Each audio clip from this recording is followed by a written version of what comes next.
1 Samuel 24 e 25. Perdão, 25 e 26. 25 e 26. 24 foi semana passada, né? Eu vou ler o versículo 1 do capítulo 25, que diz assim, a palavra do Senhor. Morreu Samuel, e todos os filhos de Israel se juntaram e o prantearam e o sepultaram na sua casa em Ramá. Davi se levantou e foi ao deserto de Parã. Algumas notícias, elas são tão significativas que basta uma palavra, uma frase para relatar o que aconteceu. 13 de abril de 1912, a notícia foi: Titanic afunda, 1.500 morrem. Essa semana tivemos uma releitura disso um pouco, né? Com menos pessoas. Em 12 de setembro de 2021, América atacada. Nesse mesmo espírito de brevidade enfática, aqui o autor, o narrador bíblico, ele anuncia que Samuel morreu. E esse registro, ele é um divisor de águas na história do povo de Israel. Nós vínhamos caminhando ali no período dos juízes, aí entra Samuel na história, como último dos juízes, e ele unge o primeiro rei de Israel, e Samuel foi o maior líder de Israel depois de Moisés, que tinha morrido vários anos antes. Ele também foi depois de Josué, o sucessor de Moisés ali. E a sua morte selou essa transição, então, desse período dos juízes, que eram capacitados por Deus, homens que Deus levantava para liderar o povo num período bem turbulento do povo de Israel, da história do povo de Israel, e agora indo, então, para as dinastias reais que começariam. Começou com Saul perde o reino, Deus então escolhe e unge Davi como rei, e aí a descendência dele vem reinando em Israel, naquele período que começa ali em 2 Samuel. Em breve Saul, o rei Saul, sairá também de cena, sairá aqui da cena, desse palco, e deixará que Davi então entre em cena. Mas ainda não era o tempo dele assumir o reino, não era o tempo de Davi assumir o reino. Deus estava trabalhando com ele algumas coisas ainda, antes de ele assumir ali a liderança do povo, e precisava confiar mais inteiramente no Senhor. Veremos então no texto de hoje, capítulos 25 e 26, que nós não temos como deixar Deus de fora dos acontecimentos da nossa vida. Afinal, Ele é o roteirista desse grande teatro que nós vivemos, que nós estamos participando dele. O Senhor tem escrito essa história, e Ele escolhe os personagens, escolhe o elenco e tudo que vai acontecer, e está dirigindo tudo isso. Se nós estivermos atentos à orientação, então, deste diretor, que é o nosso Deus, a nossa vida se tornará, então, um cumprimento gratificante daquilo que Ele tem planejado para cada um de nós. Mas se nós nos rebelarmos, se nós acharmos o que é certo para nós mesmos, como foi na época dos juízes, nós então entraremos em períodos difíceis e a nossa vida será transformada numa tragédia. Por isso, a grande verdade que nós vamos destacar hoje, para que nós guardemos, é que o servo do Senhor, ele deve aprender a confiar na providência divina. O Senhor, na sua providência, tem determinado todas as coisas que vão nos acontecer. Basta que nós possamos estar confiando nele, para que nós então possamos desfrutar disso que ele tem planejado, da maneira que ele tem planejado para nós, não como nós queremos, que muitas vezes nos traz tristeza e desgosto. Davi, ele sabe que Deus é o seu defensor, ele é a fonte da sua força. É Deus quem fará a justiça também contra o incrédulo Saul. E a resposta de Deus para os problemas que Davi tem enfrentado, então, a perseguição, os vários anos que ele tem sofrido de fuga, de escapar da morte que Saul estava intentando contra ele, não é sugerindo que Davi tome a iniciativa e faça a justiça com as próprias mãos, mas que ele confie realmente na providência divina, que ele confie no que Deus tem planejado já para ele. E onde Davi aprendeu essa lição? Diz o versículo 22 do capítulo 24 que Davi jurou a Saul que não faria mal a ele, e Saul foi para sua casa, e Davi e seus homens foram para o lugar seguro. E nós temos aqui uns mapas que nos ajudam a entender onde estavam acontecendo essas histórias. Davi estava naquela região de En-Gedi, ali, né, na fortaleza. Depois, no versículo 22 que eu li agora, diz que ele foi ao lugar seguro. Pode ser que tenha sido dessa região de Massada. Esse lugar é muito importante ainda para o povo de Israel. É preservado esse local ali, da última resistência contra o Império Romano, dos judeus. Então, provavelmente Davi foi para essa região também. E na sequência que o texto vai nos mostrar que ele foi um pouquinho mais adiante, no próximo mapa. Ele foi ali para a região do Carmelo, no deserto de Zif, deserto de Maom, aquela região ali. Não confunda esse Carmelo com o Monte Carmelo lá de 1 Reis, é no norte. Esse aconteceu lá no norte, naquela época em que Elias confrontou os profetas de Baal. Esse Carmelo é aqui no sul, é uma cidade mais ao sul de Israel. Mas Davi aprendeu a confiar no Senhor. A providência divina aqui, nesse capítulo também, no versículo 2 e 3, diz assim, capítulo 25. Havia um homem em Maom que tinha as suas propriedades no Carmelo. Era um homem muito rico, tinha 3.000 ovelhas e 1.000 cabras, e ele estava tosqueando as suas ovelhas no Carmelo. O nome deste homem era Nabal, e a mulher dele se chamava Abigail. Ela era inteligente e bonita, porém Nabal era grosseiro e mau em tudo que fazia. Era descendente de Calebe. Ao ser confrontado com um outro Saul, agora com o nome de Nabal, que significa tolo, no versículo 25 nós vamos ver isso, um homem incrédulo, um homem ímpio, que foi chamado por um de seus servos e por sua esposa de filho de Belial, versículo 17, versículo 25. Aos olhos do mundo, Nabal podia ser um homem abençoado. Diz o texto que ele era um homem muito rico. Mas apesar de ser abençoado aos olhos do mundo, tendo o que ele tinha, ele é um homem avarento e um homem muito mau. E o narrador bíblico coloca um detalhe ali para nós. No finalzinho, ele era descendente de Calebe. Se você lembra quem foi Calebe, um dos 2 únicos homens com mais de 20 anos que saíram da terra do Egito e entraram na terra prometida. Josué e Calebe foram os únicos que entraram na terra prometida, e diz que Nabal era descendente desse Calebe. Você pode ler em Josué, capítulo 14, a história dele, a fidelidade dele, como ele trabalhou pelo povo de Deus e a recompensa que Deus deu a ele. Esse Nabal é descendente dele. Mas a história, o narrador nos apresenta também a uma outra personagem, Abigail, a esposa de Nabal. Diz o texto que ela era inteligente e bonita. E aqui a ideia não é fazer esse contraste da inteligência intelectual de Abigail e a tolice ou a aptidão mental, ou falta de aptidão mental para Nabal, mas aqui o contraste é entre a qualidade moral, a piedade, o temor a Deus que Abigail tinha e que o seu esposo não tinha. E Abigail, na verdade, ela corporifica aqui a sabedoria de Deus, que em sua providência a envia até Davi como a voz da sabedoria para impedir Davi de fazer algo muito mal. E é o que a gente vai ver agora no texto. Continuando o texto ali, versículo 4 em diante. Diz assim a palavra do Senhor. Quando Davi, no deserto, ouviu dizer que Nabal tosqueava suas ovelhas, enviou 10 rapazes e lhes disse: Vão ao Carmelo falar com Nabal e perguntem-lhe em meu nome como está. Digam àquele afortunado, aquele abençoado, paz para você, paz para a sua casa e paz para tudo que é seu. Soube que você está fazendo a tosquia das suas ovelhas. Os meus pastores estiveram conosco, os seus pastores estiveram conosco, durante todo o tempo em que estiveram no Carmelo. Não lhes maltratamos e nada lhes faltou. Pergunte aos seus moços, e eles lhe dirão. Portanto, que os meus rapazes encontrem favor em sua presença, porque chegamos em boa hora.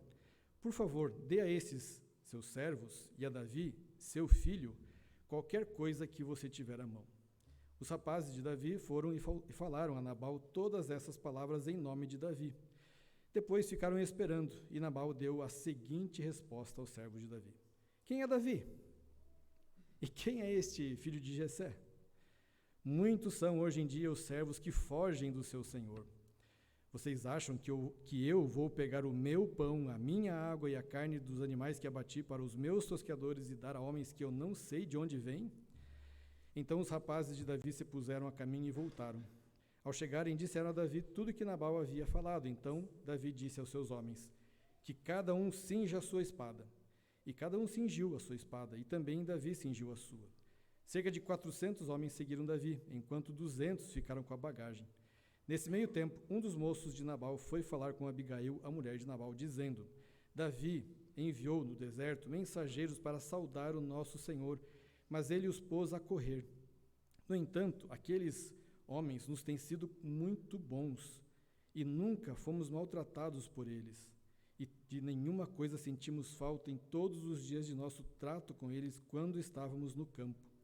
Eles eram como um muro ao nosso redor, tanto de dia como de noite, todos os dias que estivemos com eles apacentando as ovelhas. E agora pense e veja o que pode fazer, porque o mal já está determinado contra o nosso Senhor e contra toda a sua casa. Ele é homem maligno, e não há quem consiga falar com ele." Então Abigail pegou a toda pressa 200 pães, 2 odres de vinho, 5 ovelhas preparadas, 5 medidas de trigo tostado, 100 cachos de passas e 200 pastas de figo, e pôs tudo sobre jumentos. Então disse aos seus servos: "Vão na minha frente, que eu vou logo atrás." Porém, ela não contou nada a seu marido Nabal. Enquanto ela, cavalgando um jumento, descia encoberta pelo monte, Davi e seus homens também desciam, e ela se encontrou com eles. Ora, Davi tinha dito: "Com certeza, de nada adiantou ter protegido tudo que esse homem possui no deserto, e de nada sentiu falta de tudo que lhe pertence. Ele me pagou o bem com o mal. Que Deus me castigue, se até o amanhecer eu não matar todos do sexo masculino que estão com ele." Quando Abigail viu Davi, desceu depressa do jumento e prostrou-se sobre o rosto diante de Davi, inclinando-se até o chão. Lançou-se aos pés de Davi e disse: "Meu senhor, que a culpa recaia sobre mim. Permita que esta tua serva fale e escute as palavras de sua serva. Que meu senhor não se importe com aquele homem maligno, a saber, com Nabal, porque ele é o que significa o seu nome. Nabal é o seu nome, e a tolice o acompanha. Eu, porém, esta sua serva, não vi os rapazes que o meu senhor mandou. Agora, meu senhor, tão certo como vive o Senhor Deus, e tão certo como vive a sua alma, foi o Senhor Deus quem o impediu de derramar sangue e de fazer justiça com as próprias mãos. Que os seus inimigos e os que procuram fazer mal ao meu senhor sejam como Nabal. Este é o presente que esta sua serva trouxe ao meu senhor, que ele seja dado aos rapazes que seguem o meu senhor. Perdoe a transgressão desta tua serva, pois o Senhor certamente firmará a casa de meu senhor, porque ele está travando as batalhas do Senhor Deus. E que não se ache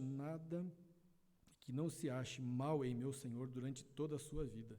E se algum homem se levantar para o perseguir e tirar-lhe a vida de meu senhor será atada no feixe dos que vivem com o Senhor seu Deus. Porém, a vida de seus inimigos, este a lançará fora como se atirasse da cavidade de uma funda. E quando o Senhor Deus tiver feito a meu senhor todo o bem que falou a seu respeito e o tiver colocado como príncipe sobre Israel, então meu senhor não terá motivo de pesar ou de remorso por ter derramado sangue inocente e por ter se vingado com as próprias mãos. E quando o Senhor Deus tiver feito bem a meu senhor, então lembre-se desta sua serva." Então Davi disse a Abigail: "Bendito o Senhor Deus de Israel, que hoje mandou você ao meu encontro. Bendita seja a tua prudência e bendita seja você mesma, que hoje me impediu de derramar sangue e de me vingar com as próprias mãos. Porque tão certo como vive o Senhor Deus de Israel, que me impediu de fazer mal a você, se você não tivesse se apressado e não tivesse vindo ao meu encontro, não teria ficado a Nabal até o amanhecer, nenhum sequer do sexo masculino." Então Davi recebeu da mão de Abigail o que esta lhe havia trazido e lhe disse: "Volte em paz para a tua casa. Como você pode ver, dei ouvidos ao que você me falou e atendi ao seu pedido." Davi e seus homens, eles serviram de proteção para os pastores de Nabal. Está narrado no texto ali. E o pastoreio no deserto era uma situação, era um negócio de alto risco, né? Havia lá os bandidos, os assaltantes que vinham E aqui os próprios servos de Nabal falam que eles foram como um muro ao redor deles durante o dia e a noite. Mas Davi tinha responsabilidade diante desses seus 600 homens e suas famílias, e precisava alimentá-los também, prover o sustento para eles. E como ele sabia que Nabal estava ali próximo a eles, tosqueando ovelhas, ele pensou, que Nabal poderia fazer a retribuição do bem que eles fizeram para ele, servindo a eles de algum alimento. Para um homem que era rico, extremamente rico, como o texto diz aqui, não seria difícil fazer isto, ajudar e retribuir o bem que ele recebeu. Mas apesar de Davi tratar Nabal com todo respeito e chamando ele de pai, inclusive, Nabal não apenas nega o pedido, mas ele trata Davi com insulto, dizendo: quem é esse Davi? Quem é esse filho de Jessé? Tratando ele como se fosse um inimigo de Israel. A intenção de Nabal aqui era envergonhar Davi. Naquela época, Nabal é aquela pessoa que quer manter a proximidade com aquele que está no poder. Ele fala ali: muitos fogem do seu senhor hoje em dia. Ele sabia da história de Davi, mas ele está meio que denegrindo essa imagem e se fazendo próximo de Saul para garantir os seus benefícios. E tem pessoas que fazem assim, tentam ali manter as aparências próximo daqueles que estão em alguma autoridade. A atitude de Nabal poderia ser comparada hoje, nos nossos dias, com alguém que vai a um restaurante, é bem atendido por um garçom, é bem tratado ali e no final, além de não dar gorjeta para o garçom, ainda humilha aquele garçom, aquele que o atendeu. Esse foi Nabal que agiu dessa forma. E o texto, queridos, é bastante claro ao mostrar as prioridades que Nabal tinha. Eu dei uma ênfase aqui, não sei se você prestou atenção, no versículo 11, ele usa 5 vezes o pronome possessivo, meu, ou eu. Meu, eu vou pegar o meu pão, a minha água e a carne dos meus animais que abati para os meus servos e dar a quem eu não conheço. E aqui a gente pode ter um comparativo com o Novo Testamento, quando Jesus conta a parábola daquele homem rico, tolo também, lá em Lucas 12, que diz assim: o campo de um homem rico produziu em abundância. Então ele começou a pensar: que farei? Pois não tenho onde armazenar a minha colheita. Até que disse: já sei, destruirei os meus celeiros. Construirei outros maiores, e aí armazenarei todo o meu produto e todos os meus bens. Então direi à minha alma: você tem em depósito muitos bens para muitos anos. Descanse, coma, beba e aproveite a vida. Mas Deus lhe disse: louco, esta noite lhe pedirão a sua alma, e o que você tem preparado? Para quem será? Assim é o que ajunta tesouros para si mesmo, mas não é rico para com Deus. 5 vezes também ele fala: meu ou meu, eu. Aqui o que a gente vê, queridos, infelizmente, é que muitos crentes também acham que o dinheiro é seu, que os bens são seus. E apesar de serem abençoados por Deus, e não vamos dizer que não seja a bênção de Deus, isso também, não apenas com recursos financeiros, não apenas com um local de culto para adoração, com alimento espiritual que recebem, ainda se recusam a contribuir, a ofertar generosamente, voluntariamente. E ainda muitos acham ruim quando, de repente, os pastores cobram e conversam sobre essa questão, sobre essa área nas suas vidas. E isso, infelizmente, só revela que são pessoas centradas em si mesmo, na sua vontade, nos seus desejos, querem satisfazer as suas vontades. Infelizmente, não percebem o mal que isso causa para si próprio e para a sua família e para aqueles que estão à sua volta. São aqueles que, ao contrário de Mateus, que Jesus ensinando em Mateus 6 também fala que não ajuntem tesouros na terra, mas ajuntem tesouros no céu. Na terra a traça vai correr, a ferrugem vai consumir, mas nos céus a sua alegria será eterna. Tem muitas pessoas que preferem juntar tesouros aqui, como Nabal. A história é semelhante dessa história que Jesus contou no Novo Testamento, em Lucas. Preferem juntar tesouros aqui na terra e nem desfrutam dela, e nem outros podem desfrutar. Quem junta tesouros no céu, a satisfação será eterna. Então que não haja entre nós nenhum Nabal, nenhum homem de coração, ou nenhum irmão ou irmã de coração egoísta, de coração avarento, que seja duro para entender a questão da generosidade, que a Escritura nos ensina que é muito mais gratificante dar do que receber. Isaías 53 é um exemplo muito claro, o Evangelho é um exemplo muito claro nesse sentido. Deus deu o seu Filho. E Isaías 53 diz que ele deu o seu Filho, e viu o resultado disso, e como foi benéfico o resultado disso para tantas pessoas. Então, contribuir, dar aos necessitados, investir em ministérios que visam a expansão do reino de Deus é depositar tesouros no céu e não na terra. Nabal não dá esse exemplo, pelo contrário. Diante, então, dessa atitude egoísta e depreciativa de Nabal, Nabal recusou ajudar, recusou atender a um pedido de alguém que tinha o ajudado. Qual seria a reação normal, comum, natural de alguém? Qual seria a reação sua? Qual seria a reação minha? Eu arrisco dizer que a nossa reação seria parecida com a de Davi, num primeiro momento, né? Nós ficaríamos meio indignados com a situação, íamos pegar a espada ali e vamos embora, vamos matar esse homem agora. Qual foi a reação de Davi? A reação de Davi foi essa. Versículo 12 diz que cada um cinja a sua espada. A ideia é, vamos lá. A maneira natural de reagir a uma afronta seria ficar irado. Afinal, eles fizeram bem, dia e noite, não cobraram nada. Eles voluntariamente ajudaram. Agora ele só precisava atender ali a necessidade também dos seus homens. E aquele homem poderia fazer isto. E a ficarmos irados numa atitude assim, numa situação assim, e queremos fazer justiça com a nossa própria mão.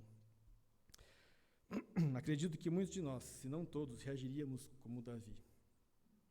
Por isso, nós temos o Velho Testamento, para que a gente possa olhar para ele e ver reflexo de nós ali. O Velho Testamento tem que ser um espelho para nós. Nós olharmos aqui e vermos que nós somos muitas vezes como Nabal, gananciosos, avarentos, não contribuímos, não queremos e achamos ruim quando é falado sobre isso, ou somos como Davi, irados, iracundos, vamos lá, sai correndo, vou agora acabar com esse negócio, eu não quero, fui aqui ofendido, né? Vou lá resolver essa situação. Agora, você percebeu algo nesse texto? Algo chamou a atenção para você nesse texto de hoje? Capítulo 23, quem lembra do capítulo 23? A gente ouviu umas 2 semanas atrás esse sermão. Lá Davi orou várias vezes. Davi buscou o Senhor várias vezes. Nesse texto você viu alguma referência a Davi buscando o Senhor? Você vê Davi indo consultar o Senhor para ver o que ele poderia fazer?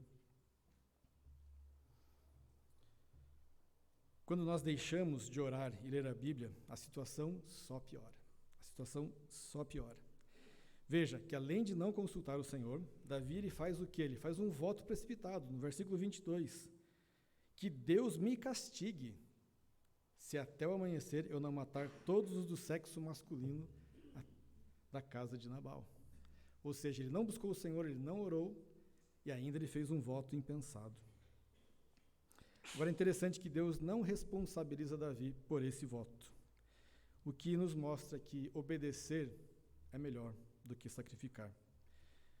Você pode lembrar de capítulo 15 de Saul, Deus tinha dado uma ordem para ele, ele não cumpre aquilo, e ele fala que fez o que fez porque ele ia sacrificar ao Senhor. E o Senhor fala para ele, Saul, eu não quero sacrifícios, eu quero um coração obediente a mim. Êxodo 13, o 6º mandamento diz, não mate. Deuteronômio 32, o Senhor fala, minha é a vingança, eu vou retribuir. Se Davi, então, tivesse buscado o Senhor, tivesse acalmado o seu coração, ele não teria agido dessa forma. E se Davi tivesse feito o que prometeu, a situação só teria piorado, e a própria Abigail vai falar isso para ele.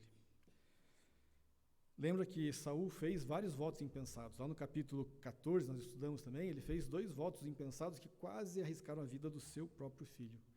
E Deus impediu ali também, como aqui no caso de Davi. Deus impediu que ele cumprisse esse voto impensado. E Deus vai, muitas vezes também, impedir que nós cumpramos votos impensados que nós fazemos. Nós seremos felizes, então, se nós aprendermos essa lição. E uma lição que nós temos aqui também é que nós tendemos a reagir ao sucesso espiritual.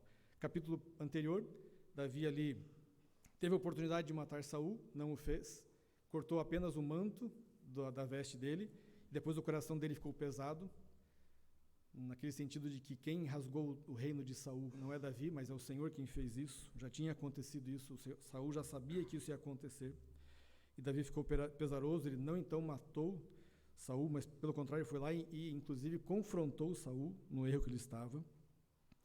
Por isso nós devemos ser vigilantes também nos bons no bom uso dos meios de graça que Deus tem nos dado, que é a leitura bíblica, a oração, a comunhão na igreja, para que nós sejamos então fortalecidos e guardados de pecar, de errar e cair muitas vezes no pecado. O inimigo, ele está aí, à nossa volta, bramando como leão, tentando achar brecha em nossas vidas, para lançar os seus dardos, para que nós caiamos no nosso pecado, aquilo que está já no nosso coração, aquilo que está já dominando a nossa vida. E algo que nós precisamos lembrar aqui também, irmãos, é que Davi, ele era um homem piedoso e temente a Deus. Mas até mesmo os melhores homens são, na melhor das hipóteses, apenas homens. Nós somos homens caídos, nós temos a natureza ainda pecaminosa ali, que luta contra o pecado. Paulo vai falar em 1 Coríntios 10, para aquele que está em pé, olhe, não caia, fique vigilante, porque você também pode cair. Os melhores homens são, na melhor das hipóteses, apenas homens. Nós ainda estamos nesse corpo de pecado. Deus então intervém nessa situação, impedindo que Davi cometa esse terrível pecado e extraia, inclusive, o seu caráter, né, como um rei de Israel. E ele faz isso através da esposa de Nabal, Abigail, que vai até ele, então, cheia de donativos. Versículo 18, diz tudo que ela levou ali para Davi e seus homens. E chegando diante dele, ela se prostra, ela desce do seu jumento e se prostra, reconhecendo a autoridade que Davi tinha. E o texto aqui deixa claro que Nabal sabia quem era Davi. Ele está tentando somente denegrir a imagem dele, mas ele sabia. Abigail, na narrativa dela aqui, linda, ela vai citar 15 vezes meu senhor, ela vai citar Davi como meu senhor, reconhecendo ele como alguém que tinha autoridade já. Ela vai citar isso além das referências ao Yahweh de Israel também. O argumento dela aqui é que o que a gente pode ver é que Nabal então sabia quem era Davi. E ela tem essas informações todas. O argumento dela pode ser resumido dessa forma, então. Quando ela chega até Davi, ela fala assim: Davi, Deus está lutando as suas batalhas. Se você se esquecer isto e tentar assumir o controle, o resultado não vai ser bom. Não dê atenção, no versículo 25, ela cita aquele filho de Belial, como se ela estivesse dizendo assim: Nabal é um imbecil, não dê atenção a isso, ele é aquela pessoa que tem uma inteligência curta, ele não consegue perceber o que está acontecendo. Fiquei pensando, infelizmente, às vezes alguns maridos precisam ouvir, né, isso da esposa ali, e não sabem quanto devem a fidelidade da esposa. Abigail aqui, ela não deseja a desgraça do seu marido. Quando ela fala isso, quando ela se refere a Nabal como filho de Belial, ela não deseja a desgraça da sua família. Pelo contrário, ela soube que viria a desgraça sobre a família. E ela se antecipa para tornar aquela situação, para reverter aquela situação que Nabal tinha aprontado. E ela chega até lá naquele meio tempo, diz ali, né, no versículo 14, neste meio tempo, enquanto Davi se preparava para ir, ela ouviu dos seus servos o que iria acontecer, e ela foi então, rapidamente prepara tudo aquilo e leva até Davi. Abigail então não age em insubmissão ao seu marido. Era uma questão de vida ou morte, e ela estava disposta a demonstrar que a nossa obrigação em honrar a autoridade não é absoluta, a não ser que essa autoridade seja absoluta, o próprio Deus. Ela sabia que Davi seria rei de Israel, e o que ele faria traria mancha na sua vida, no seu caráter. Então ela foi e se antecipou e agiu antecipadamente. Na conversa com Davi então, ela apresenta argumentos lógicos para Davi, mas também usa uma metáfora interessante. No versículo 29, ela fala assim: porém, a vida de seus inimigos, este a lançará fora, como se atirasse da cavidade de uma funda. Lembra alguma coisa do passado de Davi? Na ocasião em que ele, com uma funda, ele mata um inimigo de Israel, um gigante, que estava ali afrontando o povo de Deus. Naquela ocasião, Davi mostrou para o povo de Israel que quem cuida do seu povo é o Senhor. Não são armas, não é exército, não são batalhas, mas o próprio Senhor tem cuidado. E aí então Davi é lembrado do que o Senhor está fazendo na vida dele, do que o Senhor está trabalhando no seu coração e na sua vida. Davi reconhece então a loucura, a violência que tinha planejado, e se detém de levar adiante aquela vingança. Dessa forma, a vida de muitos é poupada, e Davi louva a Deus e abençoa a vida de Abigail no final dos versículos que nós lemos. É pouco provável que Saul tivesse dado ouvidos ao conselho de uma mulher, mas Davi tem um caráter diferente.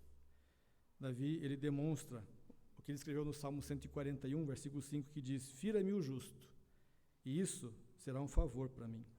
Repreenda-me, e será como óleo sobre a minha cabeça, a qual não há de rejeitá-lo. Continuarei a orar enquanto os perversos praticam a maldade. Davi podia dizer isso, porque ele sabia ouvir conselhos, ele sabia ouvir orientações, repreensões, encorajamentos.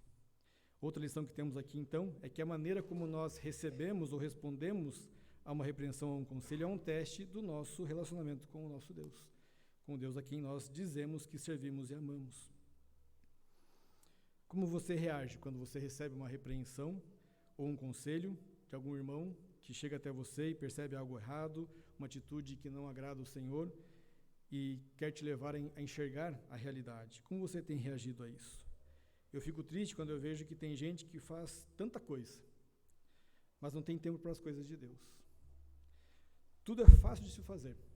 Consigo fazer tudo em qualquer horário que for necessário, gastar o que for necessário, mas servir ao Senhor, puxa, mas tudo isso, mas há tanto tempo, tal horário. Tem na ponta da língua todas as desculpas furadas possíveis para justificar o pecado. Cuidado, Jesus disse que seremos seus discípulos se fizermos o que ele nos manda, não se dissermos que o amamos, mas se de fato fizermos o que ele nos manda, e não o que nós também achamos o que devemos fazer. O fim dessa história, ela tem uma certa dose de humor negro aqui. Versículos 36 a 38 diz assim: Abigail voltou para junto de Nabal, eis que ele fazia em casa um banquete, como banquete de rei. O seu coração estava alegre e ele bastante embriagado. Por isso, ela não lhe contou absolutamente nada até o amanhecer. Pela manhã, quando Nabal já estava livre do vinho, sua mulher lhe contou tudo. Então o coração dele amorteceu dentro do peito, e ele ficou como uma pedra. Nabal, ele não é capaz de agradecer a Deus pelas bênçãos da prosperidade e do cuidado que Deus tem dado a ele.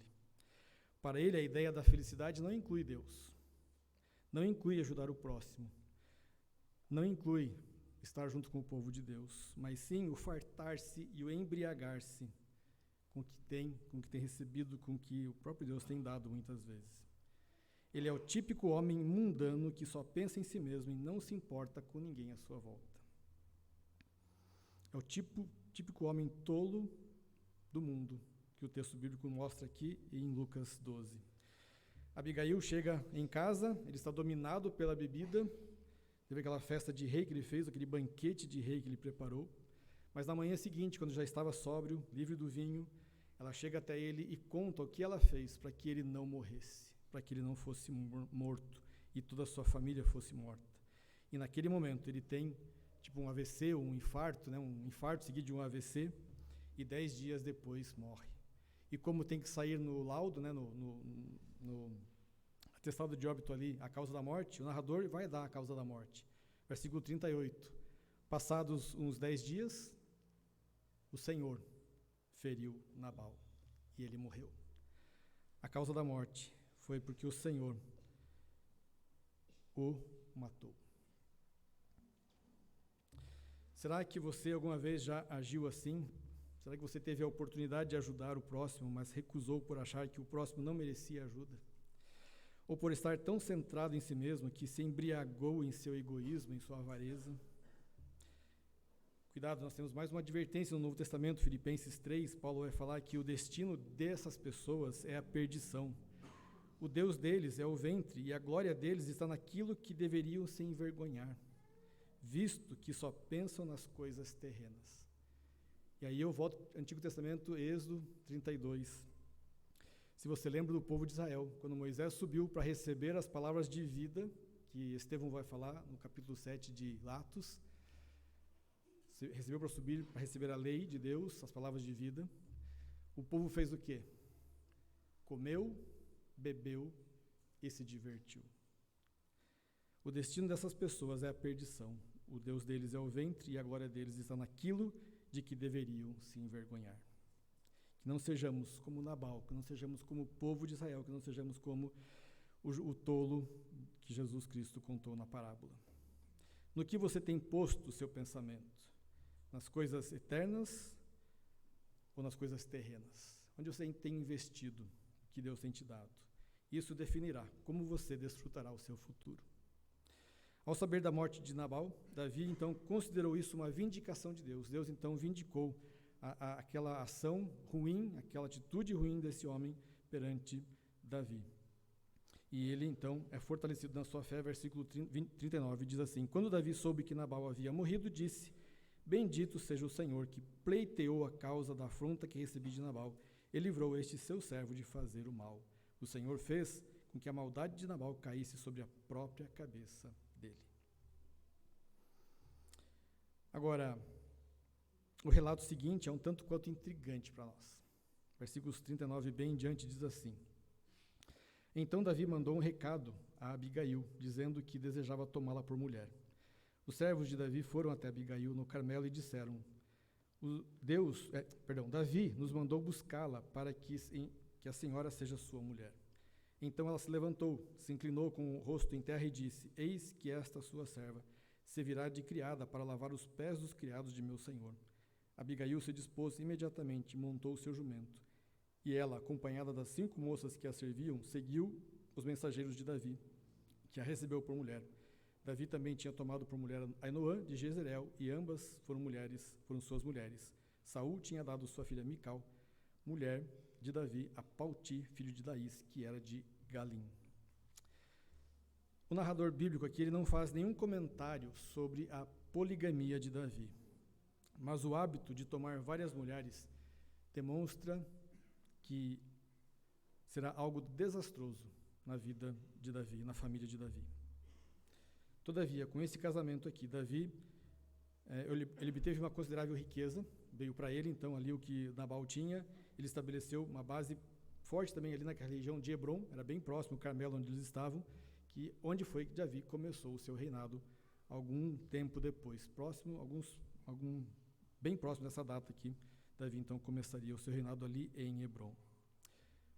Mas o padrão bíblico, queridos, aqui um parêntese, né, tem essa narrativa bíblica, tem essa inclusão aqui, para nós pensarmos, a narrativa bíblica, o padrão bíblico do casamento continua sendo Gênesis 2.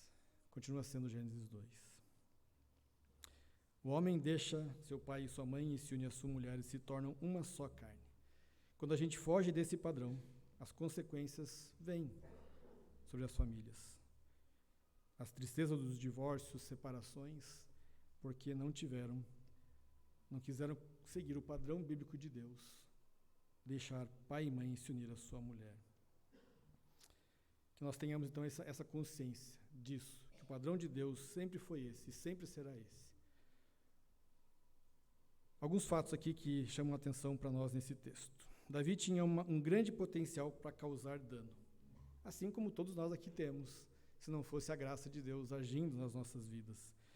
Houve um lapso na sua fidelidade, assim como acontece conosco. Nós também pecamos ainda, erramos, falhamos muitas vezes, e Davi então teve ali a sua escolha e as consequências que foi revertido a tempo na vida dele. Abigail foi um agente de paz, foi uma conselheira, alguém que viu aquela situação e foi até a pessoa que estava preparada para fazer algo ruim e ela advertiu, aconselhou para que fizesse diferente. E também vemos que a vingança pertence ao Senhor. O Senhor é soberano, Ele tem o controle da história nas suas mãos. Não devemos fazer justiça então com as nossas próprias mãos. Você já experimentou a providência de Deus? Te impedido de fazer algo pecaminoso e estúpido? Quanto mais você guardar a palavra dele no coração, quanto mais você estiver meditando nela, mais diante do Senhor em oração, junto com o povo de Deus, menos chance de você pecar, menos chance de você errar, menos chance de você se entristecer. Agora no capítulo 26, há uma mudança de assunto, volta a ideia lá do capítulo 24, E os papéis aqui se invertem. Não mais a ameaça está sobre a outra pessoa, mas agora está sobre Saul, não está sobre Davi. E é muito pior essa ameaça sobre Saul. Saul era fiel àquilo que ele tinha de propósito na vida. O propósito da vida de Saul, uma boa parte do seu reinado, o propósito dele, o pastor falou semana passada, era matar Davi. Esse era o objetivo dele, ele queria matar Davi. E ele viveu boa parte do seu reinado buscando esse propósito. Qual é o seu propósito na vida? Qual é o seu propósito de vida? Paulo tinha o propósito de anunciar as boas novas. E ele fala isso várias vezes, e para Timóteo ele vai citar lá que o propósito dele é anunciar as boas novas, que Cristo ressuscitou dos mortos, e por causa disso ele sofre. Ele estava preso e ele sofria perseguições e lutas. Esse deve ser o nosso propósito, anunciar Jesus Cristo, falar das boas novas, levar o evangelho a outras pessoas. Saul, ele conta com a ajuda dos traidores e feus novamente. No capítulo 23 tivemos eles, agora no 26 de novo. Os ifeus aparecem ali, versículos 1 a 4. Os ifeus foram falar com Saul em Gibeá e disseram: não é verdade que Davi está escondido no monte Haquila, em frente de Gesimom? Então Saul se levantou e foi ao deserto de Zif em busca de Davi, levando consigo 3.000 homens escolhidos de Israel. Saul acampou no monte Haquila em frente de Gesimom. Junto ao caminho, porém, Davi ficou no deserto. Quando ouviu dizer que Saul vinha à sua procura no deserto, enviou espias e soube que Saul de fato tinha chegado. Davi, ele está sendo caçado. E Saul tinha aqui a ajuda de traidores. E nós temos a ajuda do mundo todo para fazer aquilo que é errado. Nós temos o nosso coração, que é muito enganoso, que é inclinado para as nossas vontades, mas nós temos também um mundo que nos mostra, muitas vezes, o que a gente gostaria de fazer. Saul teve esses inimigos aqui também, do próprio povo de Israel. E Davi, então, sendo caçado, ele sabe que ele precisa se proteger, e ele vai lá ver onde que Saul está, ver ali o acampamento dele, e num ato de audácia, ele mesmo vai agora entrar no acampamento, seguido do seu sobrinho. Versículos 5 a 9. Davi se levantou e foi ao lugar onde Saul estava acampado. Viu o lugar onde dormiam Saul e Abner, filho de Ner, comandante do seu exército. Saul dormia dentro do acampamento e o povo estava acampado ao redor dele. Davi perguntou a Aimeleque, o Eteu, e a Abisai, filho de Zeruía, irmão de Joabe: quem irá comigo ao arraial de Saul? Abisai respondeu: eu irei com você. Assim Davi e Abisai foram de noite ao acampamento, e eis que Saul estava deitado dormindo. A lança dele estava fincada na terra perto da sua cabeça. Abner e o povo estavam deitados ao redor dele. Então Abisai disse a Davi: hoje Deus entregou o seu inimigo nas suas mãos. Deixe que eu vá agora encravá-lo com a lança no chão, com um só golpe. Não será preciso um segundo golpe. Davi, porém, respondeu a Abisai: não o mate, pois quem pode estender a mão contra o ungido do Senhor e ficar inocente? Enquanto Abisai enxerga aqui um inimigo e quer matá-lo, Davi vê em Saul aquele que Deus escolheu para ser o rei de Israel e estava ainda nessa posição de autoridade. E ele então repreende Abisai e não permite que ele mate a Saul. Mas ele retira de Saul ali a sua lança. Pega a lança e o pote de água que estava com ele. Aqui demonstrando que Davi retirava a autoridade de Saul. Mas aqui ele não vai ter medo, porque isso ele está perdendo, ele já está perdendo. Muitas vezes é natural pensar que se algo se repete, uma segunda chance, Deus está me dando uma outra chance agora aqui para cumprir o que eu não fiz lá na caverna. Então vamos matar. Mas Davi, novamente, ele não se baseia em circunstâncias, naquilo que ele achava, o que as aparências mostravam, mas ele se baseia em princípios. Ele sabe que Saul ainda é o rei de Israel e ele não tem autoridade de matá-lo ou tirar-lhe a vida. Davi sabia que era errado matar aquele que Deus havia colocado como rei, mesmo que o rei não estivesse agindo de acordo com a vontade de Deus. Novamente, ele confronta o seu inimigo. Ele pega, então, no versículo 12 em diante, Davi pegou a lança e o jarro de água que estavam perto da cabeça de Saul e eles foram embora. Ninguém viu, nem ficou sabendo, nem acordou. Todos dormiam, porque havia caído sobre eles um sono profundo, vindo da parte do Senhor. Quando Davi tinha passado para o outro lado, pôs no alto do monte ao longe, de maneira que havia uma grande distância entre eles. Então gritou para o povo e para Abner, filho de Ner, dizendo: Você não vai responder, Abner? Então Abner respondeu: Quem é você que está gritando para o rei? Davi respondeu: Você não é homem? E quem é igual a você em Israel? Então por que não protegeu o seu senhor, o rei? Por que alguém do povo foi até aí para matar o rei, seu senhor? Não é bom isso que você fez. Tão certo como vive o Senhor Deus, vocês merecem morrer. Vocês não protegeram o seu senhor, ou o ungido do Senhor Deus. Agora, vejam onde está a lança do rei e o jarro de água que estava perto da cabeça dele. Davi demonstrou aqui que o GSI de Saul não era suficiente para ele. Não servia para nada aquele gabinete de segurança institucional de Saul. A lança, que era o símbolo de autoridade, foi retirada dele. E se para um soldado perder o seu equipamento de guerra era ruim, imagine o general do exército perder o seu equipamento estando rodeado pelo seu exército, pela sua guarda pessoal. Para um militar, morrer em combate é uma honra, mas perder o armamento sem saber como isso aconteceu é a pior das humilhações. O que o narrador deixa bem claro aqui, então, é que mais uma vez o Senhor interveio a favor de Davi e contra Saul. Deus fez com que todos dormissem. O texto diz que o Senhor fez um sono profundo vir sobre eles, inclusive aqueles que deviam estar sob vigilância, nos postos de vigia. Davi então questiona a atitude de Saul, versículos 17 a 20, novamente ele confronta Saul. Então Saul reconheceu a voz de Davi e disse: É essa a sua voz, meu filho Davi? E Davi respondeu: Sim, é a minha voz, ó rei, meu senhor. Disse mais: Por que o meu senhor está perseguindo o seu servo? O que foi que eu fiz? E que maldade se acha nas minhas mãos? E agora, ó rei, meu senhor, por favor, escute as palavras deste seu servo. Se é o Senhor, Deus, que está incitando contra mim, que ele aceite uma oferta. Mas, se são os filhos dos homens, que sejam malditos diante do Senhor, porque eles me expulsaram hoje para que eu não tenha parte na herança do Senhor, como que dizendo: vá e sirva outros deuses. Agora que o meu sangue não seja derramado longe desta terra do Senhor, porque o rei de Israel saiu em busca de uma pulga, como quem persegue uma perdiz nos montes. Davi confronta ele, mostrando que o rei estava errado no que ele estava fazendo. E Davi quer saber qual é o seu crime, que mal ele cometeu, o que ele tinha feito para isso tudo. Ele questiona: por que eu estou sendo expulso do meu povo? Por que eu estou sendo expulso de adorar o Senhor junto com o povo do Senhor? Por que eu tenho que ser incentivado a adorar outros deuses? Eu quero estar com o povo de Deus, eu quero estar reunido com o povo de Deus, a quem eu amo, a quem eu sirvo, a quem eu adoro. Davi se sente triste, longe do povo de Deus.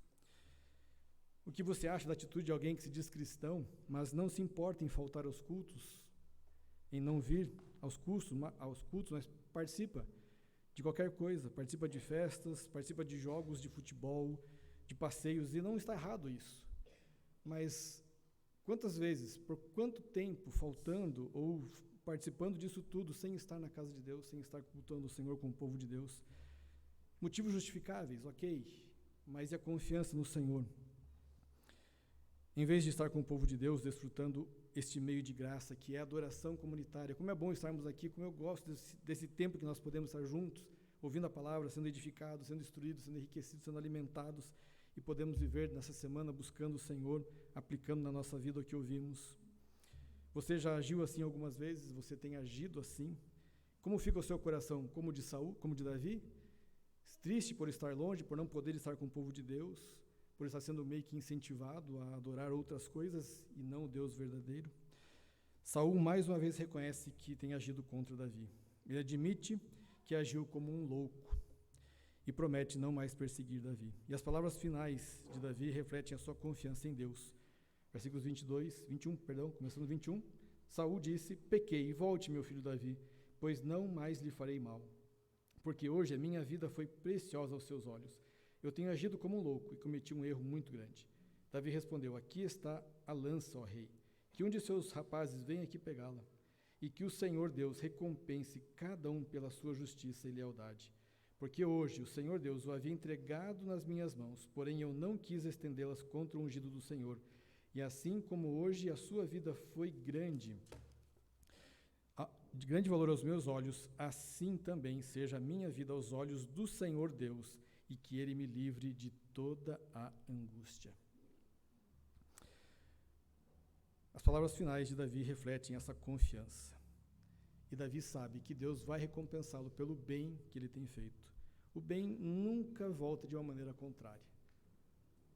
O bem sempre traz alegria, satisfação. Nabal teve uma resposta ruim à sua atitude ruim, mas atitudes boas, fazer o bem, nunca volta de maneira ruim para nós, pelo contrário.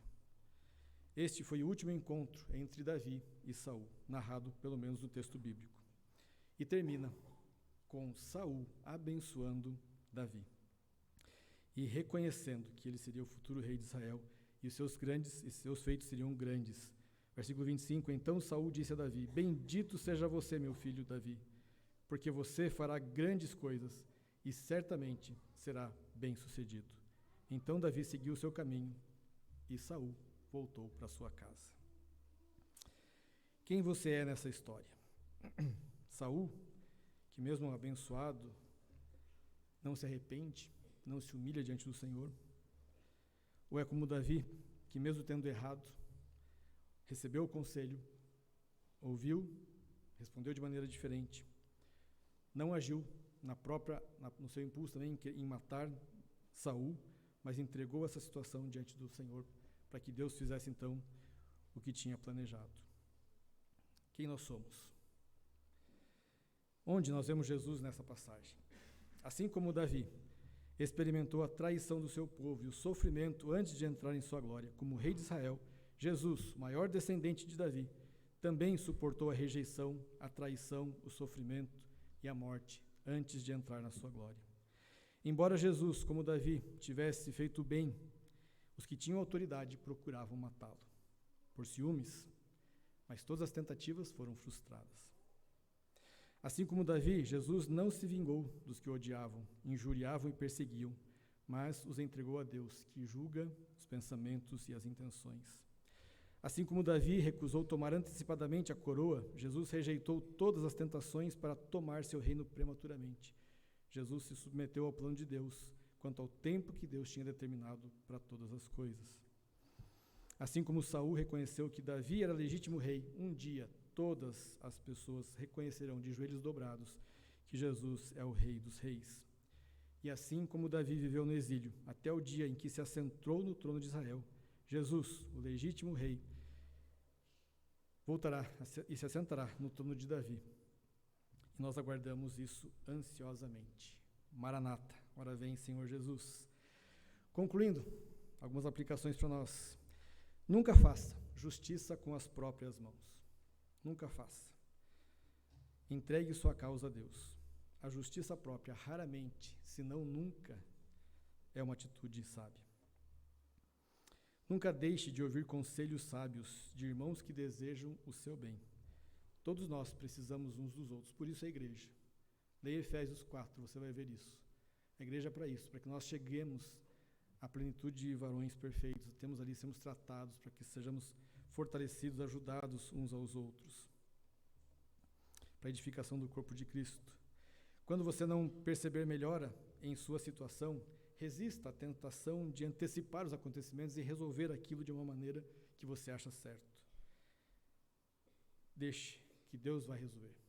Entregue ao Senhor a sua situação, entregue aquilo que você está vivendo, a dificuldade que você tem passado. Confie que o Senhor tem cuidado, busque ajuda. E no tempo certo, que Deus tem para todas as coisas, Ele fará o que tem que ser feito. E o futuro será benéfico para aqueles que entregarem ao Senhor as situações e não tomarem as decisões sua própria força, na sua própria mão. Vamos orar.